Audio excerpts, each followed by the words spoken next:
नमस्कार।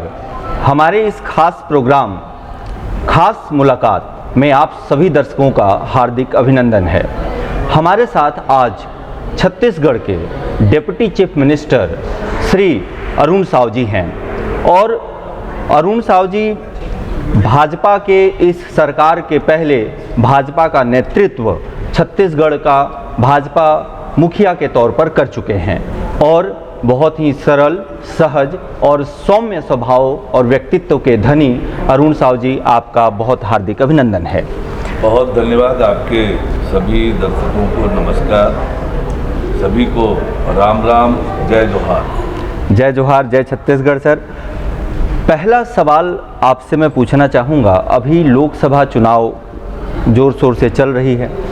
आपने पूरी जोर छत्तीसगढ़ चुनाव संपन्न कराने के बाद पूरा भाजपा छत्तीसगढ़ संगठन ने पूरा जोर उड़ीसा पे लगा रखा है। क्या संभावनाएं बन रही हैं, क्या गणित समझ में आ रहा है उड़ीसा में? जिस प्रकार से उड़ीसा का वातावरण है जी, 24 सालों से लगातार नवीन पटनायक की सरकार है जी, और 24 सालों में उड़ीसा की दुर्दशा केवल हुई है जी, विकास नाम का कोई चीज नहीं हुआ है और भ्रष्टाचार तो ऐसा फैला है उड़ीसा में जी, कि लोग आज परेशान हैं। लोग परिवर्तन चाह रहे हैं और परिवर्तन में उनकी स्वाभाविक रूप से पहली पसंद भारतीय जनता पार्टी है जी। चूंकि उड़ीसा के लोगों का छत्तीसगढ़ लगातार आना जाना है, रिश्तेदारी है सबकी जी, उन्होंने देखा है कि छत्तीसगढ़ में असंभव सा दिखने वाला परिवर्तन संभव हुआ है जी, और परिवर्तन होने के बाद जो मोदी की गारंटी इतनी तेज गति से मिला है जी, बड़े बड़े निर्णय, बड़े बड़े काम हुए हैं, तो उड़ीसा के लोग भी छत्तीसगढ़ की तरह उड़ीसा में डबल इंजन की सरकार चाहते हैं, परिवर्तन चाहते हैं और लोगों का मूड जो है वो बदला हुआ है और निश्चित रूप से इस बार उड़ीसा में भारतीय जनता पार्टी की सरकार बनने वाली है। इस बार उड़ीसा में दोनों ही चुनाव साथ में हो रहे हैं, लोकसभा भी और विधानसभा भी। तो आपको क्या लगता है, दोनों ही चुनावों में क्लीन स्वीप है या लोकसभा में आप अच्छा प्रदर्शन कर रहे हैं और नवीन पटनायक जी की सरकार पुनः विधानसभा में बन रही है या भाजपा की ही सरकार बनने की संभावना है? अब तक उड़ीसा का जो ट्रेंड दिखता था कि लोग लोकसभा के लिए मोदी जी को दे रहे थे 14 में, 19 में जी, और विधानसभा में नवीन पटनायक को वोट कर रहे थे जी, पर इस बार जनता का मूड बदला हुआ है। दोनों वोट इस बार कमल को करने के मूड में है लोग जी, और न केवल लोकसभा की सीटें जी, 21 में से अधिकांश सीटें जी, और विधानसभा में भी जी, भारतीय जनता पार्टी को वोट देने का मन उड़ीसा के लोगों ने बनाया है और निश्चित रूप से उड़ीसा में डबल इंजन की सरकार बनेगी और उड़ीसा भी तेज गति से विकास की ओर आगे बढ़ेगा। अगला सवाल, अगला रुख करता हूँ, राजनीति से ही यह सवाल भी है अरुण साव सर। प्रहार या संहार की कड़ी में अगर हम लोग देखें तो क्या आपको ऐसा नहीं लगता कि भाजपा अभी की स्थिति में समूचे नेतृत्व, विपक्ष के नेतृत्व को निस्ते नाबूद कर दे रही है? अगर कोई उनका संगठन बनता भी दिखाई दे रहा है तो उसको किसी भी रूप में बनने नहीं दे रही है, तो क्या यह तरीका आपके हिसाब से लगता है कि जायज़ है? देखिए, हम तो देश की जनता की सेवा, देश की तरक्की और बेहतरी के लिए काम कर रहे हैं जी, जनता के प्रति हमारी जो जवाबदेही है जी, देश के प्रति जो हमारी जवाबदेही है जी, उसको निर्वहन कर रहे हैं। पर विपक्ष के लोग जी, विपक्ष की भूमिका निभाने के बजाय जी, भ्रष्टाचारियों को बचाने में लग जाए, जी, अपने परिवार को स्थापित करने में लग जाए जी, और वो इस देश की जनता को कबूल नहीं है। और विपक्ष यदि आज कमजोर हो रहा है जी, तो अपने कर्मों से हो रहा है। जी। विपक्ष के पास न नेतृत्व है, न नियत है, न काम है। कहीं ऐसा नहीं कि कमजोर ज़्यादा कर भी दिया जा रहा है? देखिए, मैं आपको आज पिछले 5 सालों में, 19 के बाद जी ऐसा कौन सा मुद्दा है जिस पर विपक्षी दलों ने केंद्र सरकार के खिलाफ कोई बड़ा आंदोलन खड़ा किया हो? जी अभी थोड़ी देर पहले एक आंदोलन किया इन्होंने रामलीला के मैदान पर, संयुक्त रूप से जी इंडी गठबंधन उनका बना है। किसके लिए आंदोलन किया? एक भ्रष्टाचारी मुख्यमंत्री जो जेल में गया शराब घोटाले में, जी उसके समर्थन में रैली किया, पर जनता के हित में कभी ये एकजुट नहीं हुए, जी जनता के लिए कभी आंदोलन किया नहीं। जी और जब जनता के लिए आप लड़ेंगे नहीं, जी जनता के लिए काम नहीं करेंगे, जी विपक्ष का जो दायित्व है जी उस दायित्व का निर्वहन नहीं करेंगे, जी तो स्वाभाविक रूप से आप कमजोर होंगे बिल्कुल और उसका दोषी जी आप हमें ठहराओगे तो ये उचित नहीं है। विपक्षी दल अपने कर्मों से, अपने कृतित्व से, जी अपने गैर जिम्मेदारी से कमजोर हो रहा है। स्वस्थ लोकतंत्र में मजबूत विपक्ष हम भी चाहते हैं जी। और होना ही चाहिए जी। पर ये अपने कर्मों से कमजोर हो रहे हैं। देश के हित में ही या देश व्यापी अगर एक और सवाल करूं मैं आपसे, तो क्या लग रहा है मोदी की गारंटी और आप लोगों का अथक प्रयास जो है वो 400 पहुंचाने की तरफ बढ़ रहा है? मुझे ऐसा लगता है कि 10 सालों में नरेंद्र मोदी जी ने जो काम किया है, जी चाहे गरीब कल्याण के काम हो, जी नौजवानों के भविष्य को संवारने का काम हो, जी माताओं बहनों को सशक्त बनाने का काम हो, जी देश की अर्थव्यवस्था को मजबूत करने का काम हो, देश के आधारभूत संरचना को मजबूत करने का काम हो, जी या देश की आंतरिक और बाह्य सुरक्षा को मजबूत करने का काम हो, जी ये आम लोगों को लगता है कि नरेंद्र मोदी जी उनके सपनों के भारत का निर्माण कर रहे हैं। जी जी जैसा दृश्य उनके दिमाग में भारत के लिए है, जी वैसा काम नरेंद्र मोदी जी कर रहे हैं। जी इसलिए देश की जनता स्वयं नरेंद्र मोदी जी को तीसरी बार देश का प्रधानमंत्री बनाना चाह रही है, जी और इसलिए आज स्वाभाविक रूप से जी देश की जनता का पूरा समर्थन नरेंद्र मोदी जी को है। जी और जो नारा है अब की बार 400 पार, जी ये जनता का नारा बन गया है जी और निश्चित रूप से 400 पार होने वाला है। हमारी भी शुभकामनाएं हैं कि इस बार भाजपा की सरकार 400 पार हो। अगला सवाल छत्तीसगढ़ की तरफ रुख करते हैं। आप वकालत की आपने पढ़ाई की है, आप छत्तीसगढ़ सरकार के उप मुख्यमंत्री हैं। छत्तीसगढ़ सरकार का पिछले वाले टर्म के पहले 15 साल तक शासन रहा। स्काई वॉक, रायपुर को जोड़ता हूं मैं यहाँ पर थोड़ा सा, स्काई वॉक रायपुर का एक ऐसा मुद्दा है जो आज तक जिसका कोई समाधान नहीं मिल पाया है। आप अन्य मंत्रालयों के साथ में पीडब्ल्यूडी मंत्रालय भी देख रहे हैं, कब इसका मामला सुलझेगा? क्या लगता है कि रायपुर की जनता को आप कब निजात दिला पाएंगे?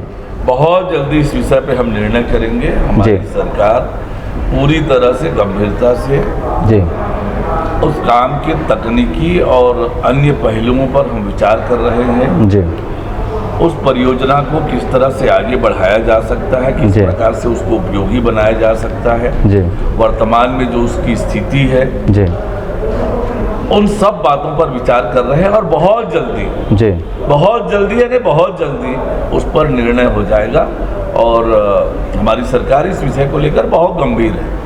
आपकी सरकार बनने के बाद इस बार आप लोगों ने नक्सल पर बहुत कड़ा प्रहार किया है। कई याचिकाएं लगी हैं बिलासपुर हाई कोर्ट में कि यह फर्जी मुठभेड़ है। क्या टिप्पणी है आपकी इस सवाल पर?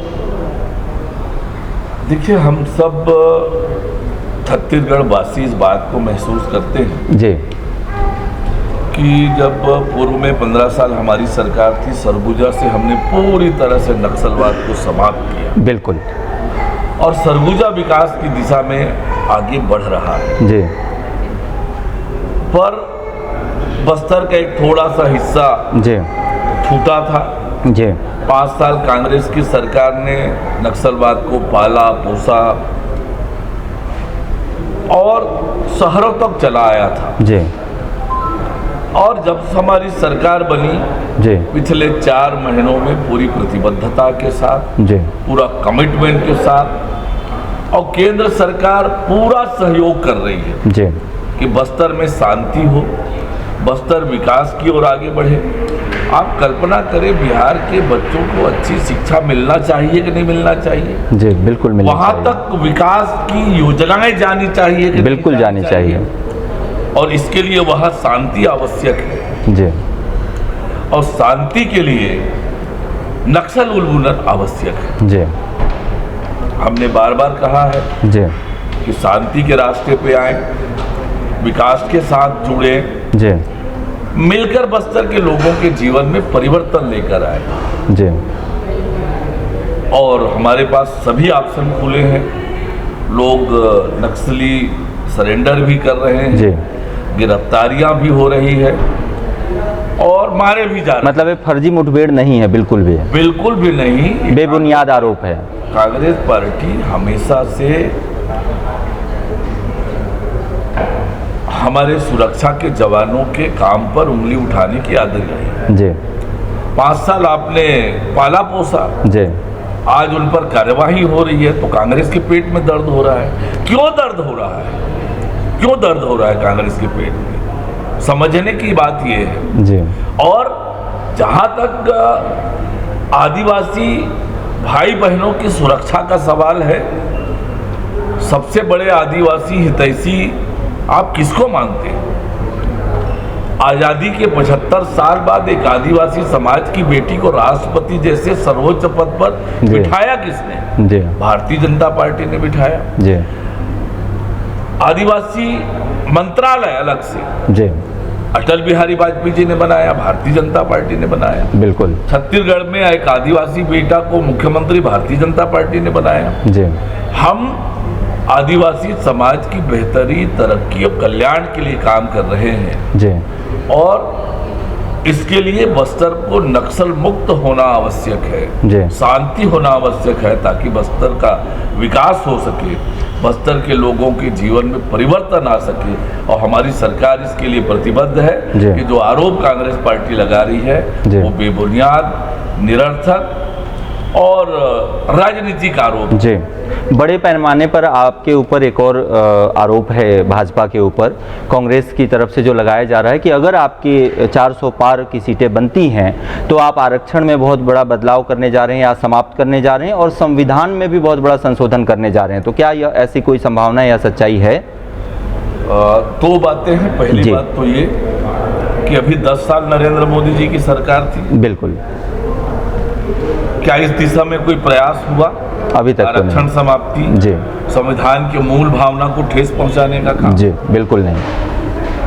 और ये आरोप लगाने से पहले कांग्रेस पार्टी अपनी गिरेबाज झांक के देखे। जी इंदिरा गांधी ने संविधान की भावना के विपरीत कैसे काम किया, जी राजीव गांधी ने संविधान की भावनाओं के विपरीत कैसे काम किया। जी इंदिरा गांधी की जब चुनाव निरस्त होती है तो संविधान में संशोधन हो जाता है। जी साहबानो प्रकरण में राजीव गांधी ने कैसे पलटा।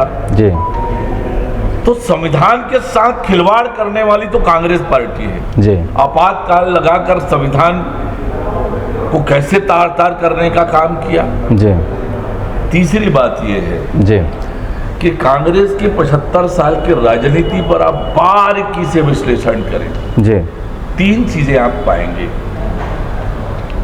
लोगों को डर दिखाना, जी। वोट हासिल करना, जी भय पैदा करना, वोट हासिल करना, जी भ्रम पैदा करना, वोट हासिल करना। जी और सत्ता में आ गए जी। तो भ्रष्टाचार करना। जी ये 4 आधार पर कांग्रेस की राजनीति होती है। भाजपा दूर है इन चारों से? एकदम दूर है, एकदम दूर है। साफ सुथरा काम है, बिल्कुल एकदम साफ सुथरा, सबका साथ, सबका विकास, सबका विश्वास। सबका विश्वास और सबका प्रयास। तो आपको लगता है कि मोदी जी की गारंटी की तरह आप लोगों ने जो गारंटी दिया है 11-0 का, वह पूरा होगा? एकदम पूरा होने वाला है। छत्तीसगढ़ की जनता ने 5 साल खूब तकलीफ झेली है जी खूब तकलीफ झेली है। कैसे कांग्रेस की सरकार ने उन्हें धोखा दिया, दोनों हाथ से लूटा, छत्तीसगढ़ भ्रष्टाचार के मुद्दे बहुत तेजी से सामने आ रहे हैं। हर दूसरे दिन कुछ न कुछ भ्रष्टाचार सामने आ रहा है। तो ये जो 5 साल की व्यवस्था बनी हुई है, इसको कैसे ब्रेक लगाएंगे या कैसे तोड़ेंगे? आप लोगों ने क्या प्लान बनाया है? देखिए, हम लगातार इस दिशा में काम कर रहे हैं जी पूरी प्रतिबद्धता के साथ। छत्तीसगढ़ अटल बिहारी वाजपेयी जी का बनाया हुआ ये छत्तीसगढ़ है जी, और जिस बड़े मन से जी छत्तीसगढ़ वासियों के व्यापक हित में अटल बिहारी वाजपेयी जी ने बड़े दिल से जो छत्तीसगढ़ राज्य का निर्माण किया, जी अटल जी के सपनों के अनुरूप छत्तीसगढ़ हो। जी छत्तीसगढ़ में वो ताकत है, वो जी क्षमता है, जी देश का अग्रणी राज्य छत्तीसगढ़ हमारा बन सकता है। जी और हम उस प्रतिबद्धता के साथ काम कर रहे हैं कि छत्तीसगढ़ को देश का अग्रणी राज्य बनाएंगे। जी। छत्तीसगढ़ की जनता की इच्छा और आकांक्षाओं के अनुरूप जी। छत्तीसगढ़ को आगे लेकर जाएंगे। क्या बात है सर, बहुत बहुत धन्यवाद आपका हमारे इस खास मुलाकात प्रोग्राम में शामिल होने के लिए। और आपने सुना बहुत ही व्यक्त और स्पष्ट विचार, बहुत ही प्रखर वक्ता और भाजपा के बहुत ही प्रखर संगठन में बहुत ही मजबूत पकड़ रखने वाले और छत्तीसगढ़ शासन के उप मुख्यमंत्री श्री अरुण साव जी को बहुत बहुत धन्यवाद सर आपका हमारे प्रोग्राम में हिस्सा लेने के लिए। और मैं आपको यह स्पष्ट करना चाहता हूं कि संक्षिप्त में, जैसा कि अरुण साव जी ने कहा, इस बार कहीं ना कहीं 400 पार है। इस बार छत्तीसगढ़ में 11 शून्य का समीकरण बनता हुआ दिखाई दे रहा है। और उड़ीसा, जहां पे छत्तीसगढ़ भाजपा संगठन ने पूरी ताकत झोंक दी है, वहां पे भी इस बार बदलाव के बयार कहीं ना कहीं बहते हुए दिखाई दे रहे हैं। बहुत बहुत धन्यवाद पुनः आप सभी दर्शकों का। जय जोहार, जय छत्तीसगढ़।